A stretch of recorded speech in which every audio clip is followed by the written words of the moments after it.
What would you do if you got a text at 1:45 in the morning from your partner that said, "If you don't like it, break up with me"? It's the kind of message that freezes you for a second. Right? Would you fire back with an angry paragraph? Would you desperately try to call, knowing they probably won't answer? Or would you call their bluff? Well, I got that exact text, and after the initial shock wore off, I decided I wasn't going to play her game. I was going to take it as a challenge. And the one thing I did in that moment, it changed absolutely everything between us. That night, I sent a single photo that had her leaving the club and showing up on my doorstep, totally stunned and completely disarmed. But before I show you what was in that picture, we need to talk about the series of events that led to a text like that in the first place. Because a message like that is never just about one night. It's the final symptom of a much deeper problem, and it's a massive, flashing red flag you should never, ever ignore. So let's set the scene. It's a Saturday night. She's out with her friends at a loud, crowded club, and I'm at home, staring at my phone, feeling this familiar knot of anxiety tightening in my stomach.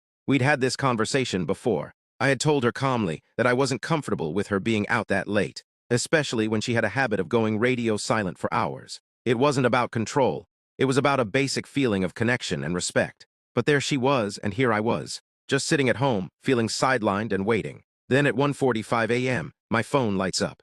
My heart actually jumped for a split second. I thought, okay, finally, she's checking in. But it wasn't that. It was one sentence: "If you don't like it, break up with me." This wasn't just a casual, frustrated line. This was a dare. It was dripping with disrespect for the feelings I'd already shared with her. And it was a complete shutdown of any potential conversation.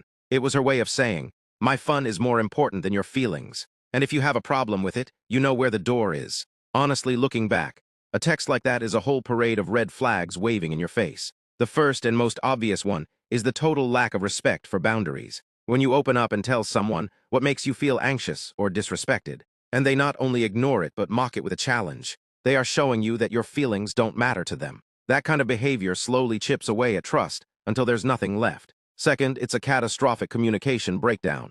Instead of talking through our disagreement like adults, she threw down an ultimatum. This is a classic tactic of emotional manipulation called stonewalling. It's when one partner completely refuses to engage. They build a wall, shut down the conversation, and leave you on the other side feeling completely helpless and alone. It's a destructive habit that doesn't solve problems. It just creates distance, and let's not forget the timing. Sending a text like that in the dead of night, likely fueled by alcohol and the chaotic energy of a club, points to some serious emotional volatility. This isn't a rational thought. It's an impulsive, unstable power play. So back to my response, my first instinct was anger. I wanted to type out a long, scathing paragraph, detailing all the reasons she was wrong. I considered calling her, demanding she explain herself, but then I stopped. I realized that any of those reactions was exactly what she expected. She wanted a fight. She wanted me to get emotional so she could paint me as the one who was overreacting. Instead, I decided to do something else entirely. I went to the kitchen, poured myself a large glass of water, and sat back down on my couch. I set up my phone, put it on a timer, and took a picture. It was just a simple photo of me, sitting there holding the glass, and looking completely, totally unbothered. I wasn't smiling, I wasn't frowning. I was just calm, neutral. I added a simple, two-word caption, "Challenge accepted." In that single moment, I took back every ounce of power she had tried to take from me. I wasn't going to be drawn into a toxic, late-night fight. I wasn't going to let myself be manipulated. I was showing her that my peace of mind didn't depend on her, and I was calling her bluff in a way she would never, ever see coming. I hit send and put my phone down. I can only imagine the look on her face when she was in the middle of that loud club, surrounded by people, and saw that photo pop up on her screen. The boy who was supposed to be anxiously waiting for her was instead pictured looking like he didn't have a care in the world. About 30 minutes later, I heard frantic knocking. It was her. She was on my doorstep, looking shaken, breathless, and completely confused. Her jacket was half on, and her eyes were wide. The power dynamic had done a complete 180. The ball was now in my court, on my home turf. That photo wasn't just about a text message anymore. It became the catalyst that brought all the underlying problems bubbling to the surface. The defiance, the consistent disrespect, the emotional games. It all came to a head right there on my doorstep. When she came inside, we finally had the real, raw conversation we should have had hours, or maybe even weeks earlier. I remained calm, and I told her exactly how that text made me feel, not just angry, but dismissed and disrespected.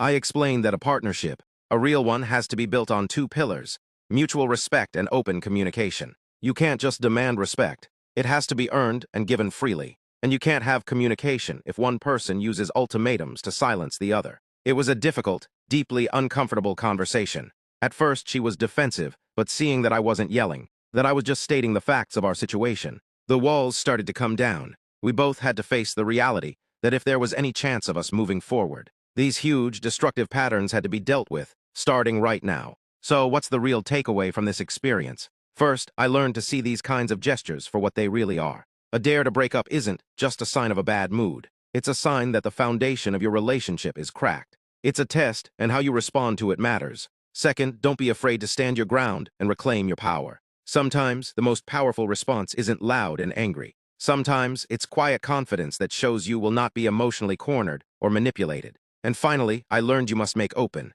honest communication your absolute priority. You can't let resentment and frustration build up until they explode in a 2 a.m. text message. You have to address issues when they are small, before they grow into something that can poison the entire relationship. If you've ever been in a situation like this, I really want to hear about it. How did you handle a moment where you felt challenged or disrespected? Did you confront the person? Did you walk away? Or did you try something else entirely? Let me know your stories in the comments below. And if this resonated with you, don't forget to like this video and subscribe for more content about building stronger relationships and a stronger you.